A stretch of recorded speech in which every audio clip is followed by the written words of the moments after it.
Saudara-saudariku yang dikasihi dan mengasihi Tuhan Yesus, pada hari ini Jumat 8 Juli 2022, hari biasa pekan biasa ke-14. Menu sabda kita dari Injil Suci menurut Matius bab 10 ayat 16 sampai 23. Mari kita siapkan hati kita untuk mendengarkan sabdanya.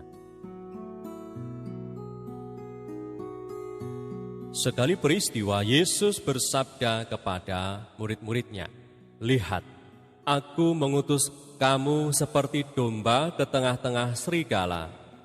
Sebab itu hendaklah kamu cerdik seperti ular dan tulus seperti merpati.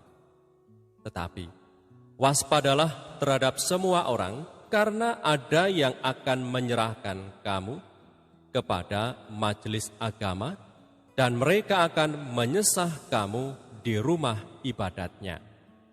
Dan karena aku, kamu akan digiring ke muka penguasa-penguasa dan raja-raja, sebagai suatu kesaksian bagi mereka dan bagi orang-orang yang tidak mengenal Allah. Apabila mereka menyerahkan kamu, janganlah kamu khawatir akan bagaimana dan akan apa yang harus kamu katakan. Karena semuanya itu akan dikaruniakan kepadamu pada saat itu juga.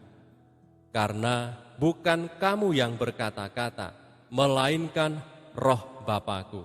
Dia yang akan berkata-kata di dalam kamu. Orang akan menyerahkan saudaranya untuk dibunuh. Demikian juga seorang ayah akan anaknya, dan anak-anak akan memberontak terhadap orang tuanya dan akan membunuh mereka.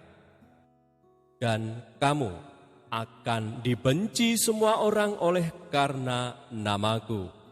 Tetapi orang yang bertahan sampai pada kesudahannya akan selamat.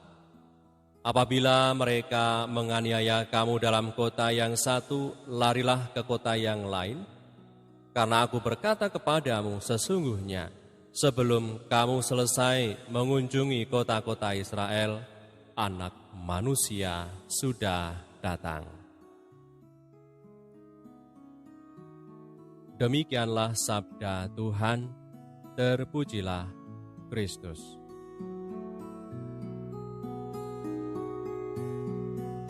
Saudari-saudaraku yang terberkati, Tuhan Yesus menyampaikan dengan lugas kesulitan dan tantangan yang akan dihadapi oleh siapa saja yang mau secara konsisten mewartakan kerajaan Allah.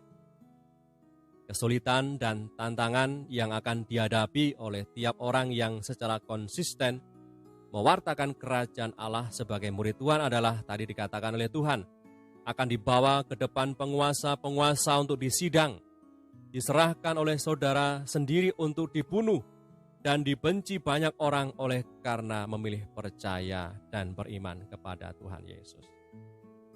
Segala nubuat yang diucapkan Tuhan itu sungguh terjadi, di mana saudara-saudari kita dalam iman, dalam perkembangan awal gereja perdana, mereka sungguh-sungguh mengalami penganiayaan, mengalami dipersekusi, dipenjara, bahkan dibunuh dengan cara kejam oleh karena mereka lebih memilih setia kepada Tuhan Yesus daripada mengingkari iman mereka.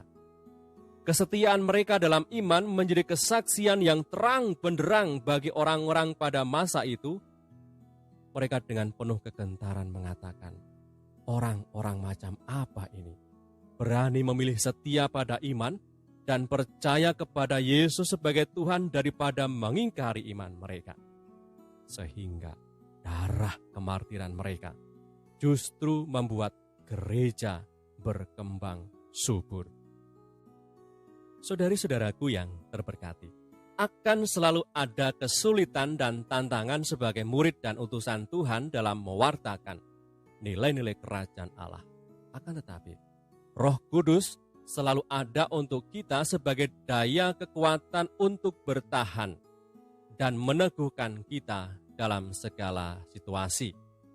Di mana tadi Tuhan katakan demikian, apabila mereka menyerahkan kamu, jangan kamu khawatir akan bagaimana dan akan apa yang harus kamu katakan, karena semuanya itu akan dikaruniakan kepadamu pada saat itu juga. Karena bukan kamu yang berkata-kata, melainkan Roh Bapamu. Dia yang akan berkata-kata dalam kamu. Maka saudara-saudariku, kabar gembira dari sabda Tuhan yang kita dengar dan renungkan hari ini adalah Roh Kudus selalu bersedia mendampingi dan menguatkan dari awal tumbuh kembangnya gereja hingga detik ini dan selamanya, sebab Tuhan juga membutuhkan kita semua untuk memberikan kesaksian iman bahwa Yesus adalah Tuhan dan Penyelamat kita. Kesaksian saat ini yang sangat dibutuhkan dari kita adalah orang-orang yang setia dalam iman Katolik, adalah di mana kita diajak untuk menghidupi ajaran cinta kasih, damai, sukacita, dan kebenaran. Semoga saja ajaran cinta kasih, damai, dan sukacita yang kita perjuangkan dan kita hidupi menginspirasi banyak orang. Marilah berdoa. Dalam nama Bapa dan Putra dan Roh Kudus. Amin. Tuhan Yesus Gembala yang baik, kami adalah domba-domba-Mu, milik kepunyaan-Mu. Hari ini bersyukur atas anugerah hidup baru, kesegaran dan harapan baru. Setiap hari hidup kami selalu diperbarui oleh kasih karunia-Mu yang membuat kami tetap penuh pengharapan daripada memilih putus asa dan kemuraman. Semoga hari ini pun kami tetap bertekun dalam kebiasaan baik, supaya banyak orang bisa mengalami sukacita kerajaan cinta kasih kerajaan-Mu. Sebab Engkaulah Tuhan dan pengantara kami, yang hidup dan berkuasa bersama Bapa dalam persekutuan Roh Kudus sepanjang segala masa. Amin. Berkatalah Yang Maha Kuasa turun atas kita semua, Bapa dan Putra dan Roh Kudus. Amin.